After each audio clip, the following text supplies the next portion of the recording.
My mother needs my liver to survive, but I don't think I'm going to give it to her.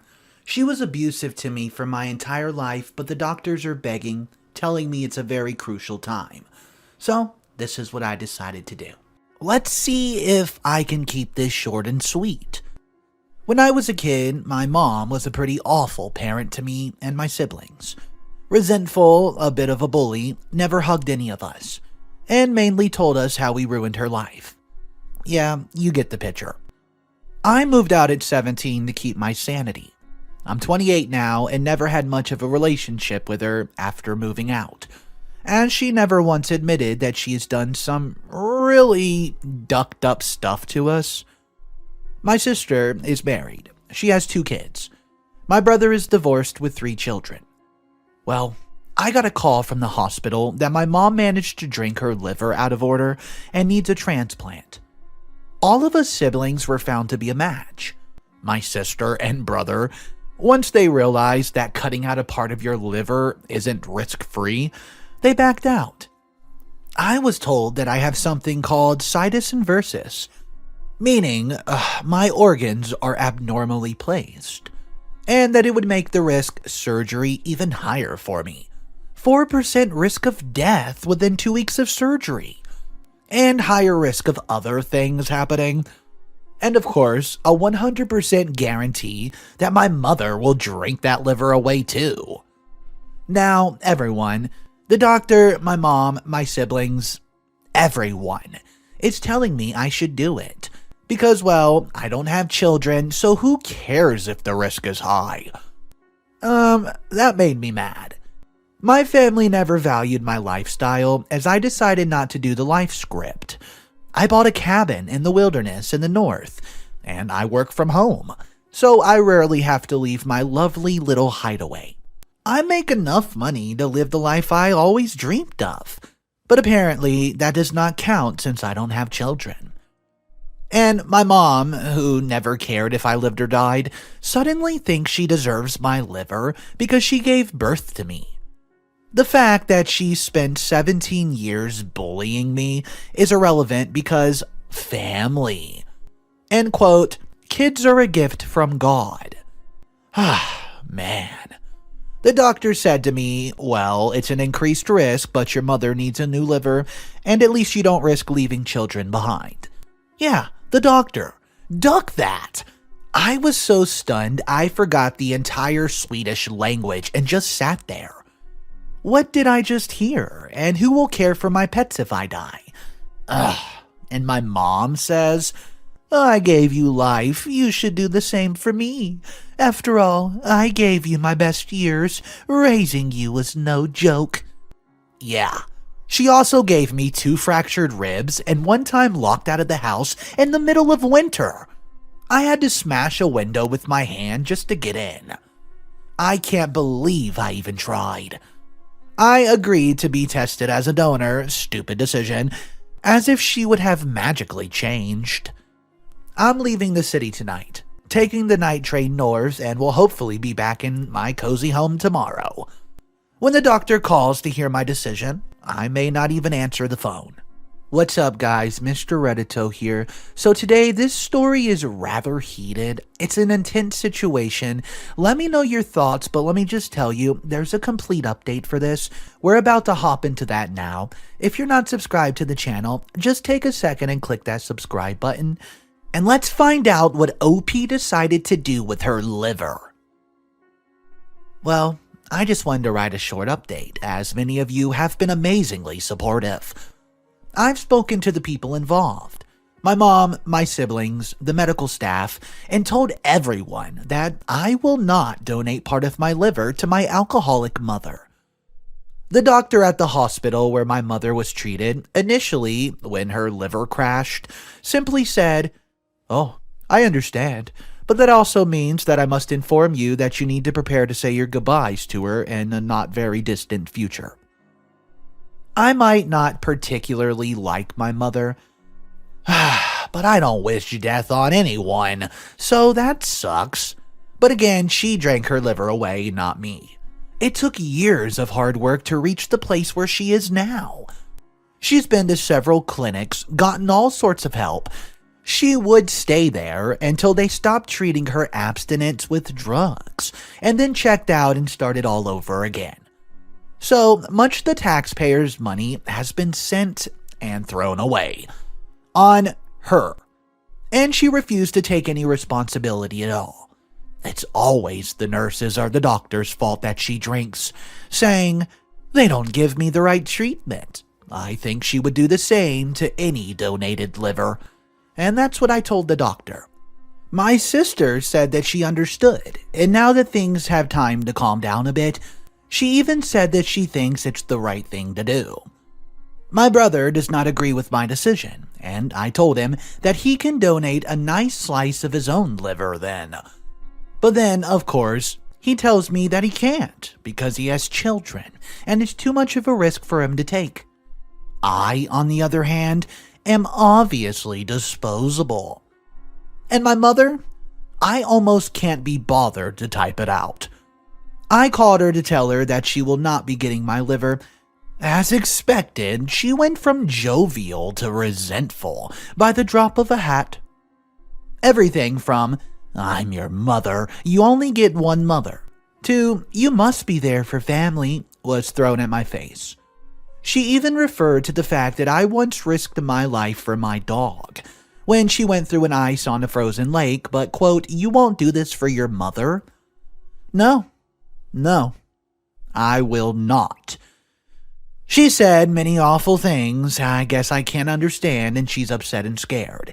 But even I got a limit at how much of the stuff I'm willing to stand. So eventually, I just said that I'm done and hung up the phone. Not sure what to expect now. Don't really care either. I'm glad that my sister came around. Perhaps my brother will if given time. Maybe not. Either way, I'm happy to have made my decision clear. Now that it's done, I can go back to enjoying my life, far from them all, in the comfort of my own home in the company of my awesome dogs. Okay guys, this was a touching story. Let's go ahead and read a comment. An entitled mother and crappy siblings and doctor. How does the mom even qualify for organ transfer anyways if she's still drinking? If the mom's going through treatment and is still drinking, then doctors should get a call from the licensing board. Brother is such an a-hole though. It really made me mad. I'm glad OP has a strong spine and told them all to go kick rocks. Guys, I have to agree with that. It seems like the family was just hounding OP, making OP think that OP had to do this. Let me know what you would do if you were in that scenario. Drop your thoughts below, and we'll turn our attention to today's story number 2. The title is, "My husband wants a paternity test for our son because he's telling me it's not his." My husband and I have been together for 6 years, married for 3. Our relationship has always had a bit of a trust issue from both sides. I figured no one's perfect and it never seemed that big of a problem. But obviously, now with this situation, I feel like I missed a huge red flag. And by the way, this is relevant. I'm white and my husband's black. We had our first child 2 years ago and things were great. My husband is a wonderful father and very involved and supportive. Our daughter looks like a perfect mix of the two of us. Our daughter was a planned pregnancy, but our son less so. Although we were pretty careless with condoms around the time I conceived. My husband was just as great during the pregnancy, and he did a lot with our daughter to give me breaks when I was sick. He took the week of my due date off and pampered me the whole time. Literally, the minute he saw our son, that all changed. He actually walked out of the delivery room. I wasn't really focused on him at the moment, but it was tearing me up until I saw him again, which was when he brought our daughter to visit. He basically ignored me and our son the whole time. I knew something was wrong, but I really could not figure it out. I thought maybe he's been hit with a crazy new father-son feeling and was wrestling with them, so I left him alone for a while. Finally, last night I asked him what was going on. and he said he'd email me because he was too angry to talk about it. Well, this morning I received said email, and it was basically him saying our son is a white baby, and he's clearly not the father. He told me he won't be involved in me or our son's life until he gets a paternity test proving he's the father. This really blew me away. I haven't told anyone I know yet because it's so new. I'm kind of hoping he's just being crazy and we'll laugh about this soon, so I don't want to tell anyone and taint their image of us. At the same time, I'm mad because he's saying he thinks I cheated and he can't even talk to me about it. And right now, I think he's just really stupid. Our son is much lighter than our daughter, but he still looks like his dad. I am not doing the test, but I don't know how to reply to his email other than with a big, duck you. I feel like if I say no, he'll just divorce me, and I don't want this to tear up our otherwise happy family. Update. Sorry if this post leaves out important details I did last time. I'm just busy, but last time many of you helped, so here it goes. Just to clarify, since many people seem to focus on this, neither of us have cheated. By trust issues, I meant unwarranted jealousy, I guess. For example, we used to have a rule about not hanging out with the opposite sex friends alone, but that was when I was 19. The rule has basically ended as long as my husband knows about it. Now it's mostly him getting nervous if I take too long to answer phone calls or something.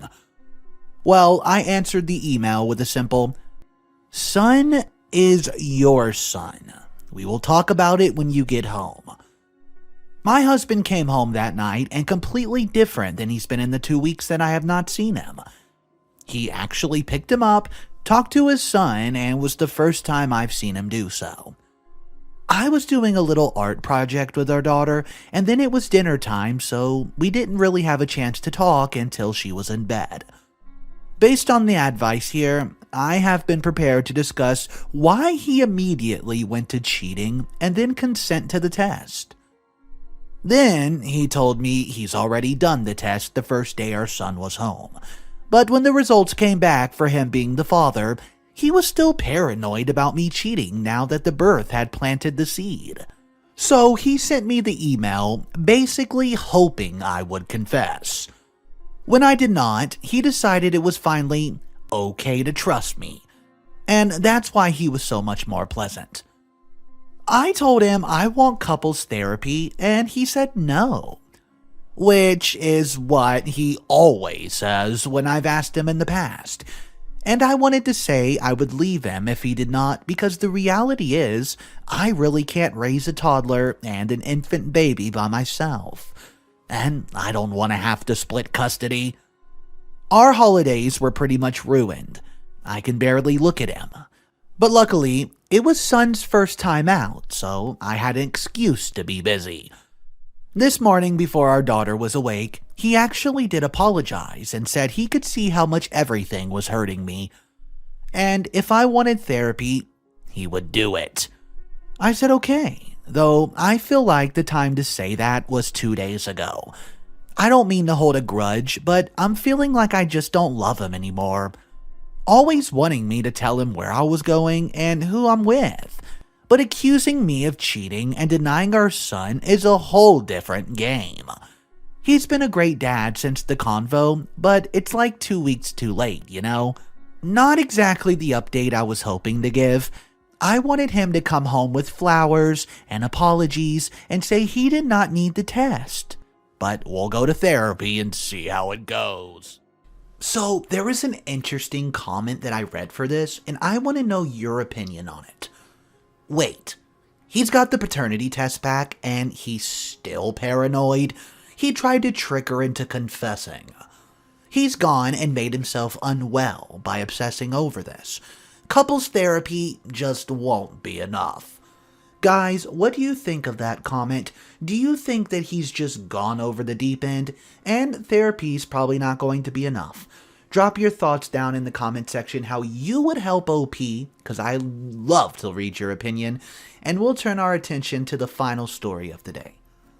Am I the a-hole for using a spray bottle to train my nephew to be good? Guys, I hope you're having an amazing day. Here's story number 3. My nephew is a rainbow baby. My sister had a lot of trouble conceiving, and he was kind of a miracle. She was 42 when she finally managed to give birth. She was on a bed rest for the last 3 months of her pregnancy. My nephew is now 6, and while I love him, he's a monster. He throws tantrums when things don't go his way. He screams if he loses a video game. He refuses to understand why he can't ride my 7-year-old Saint Bernard. And he thinks any food is his. My husband is a diabetic and, well, he loves cookies. I found a little bakery that makes amazing sugar-free cookies, but man, they are expensive. I budget for them because my husband deserves his treat when he gets home from work. My sister was visiting and my nephew was running around like a squirrel. He tripped and started crying, so my sister picked him up. He then saw the cookie container on the counter and started asking for some. I said, no, those are special cookies for your uncle. I offered him a regular cookie, of course, or some fruit, but he got upset that he was being denied. My sister asked if he could please have a cookie. I relented, and I gave him one. He took a bite and said it was yucky and threw it on the ground. I was a little upset. A little while later, he came back and asked for another cookie. I said no.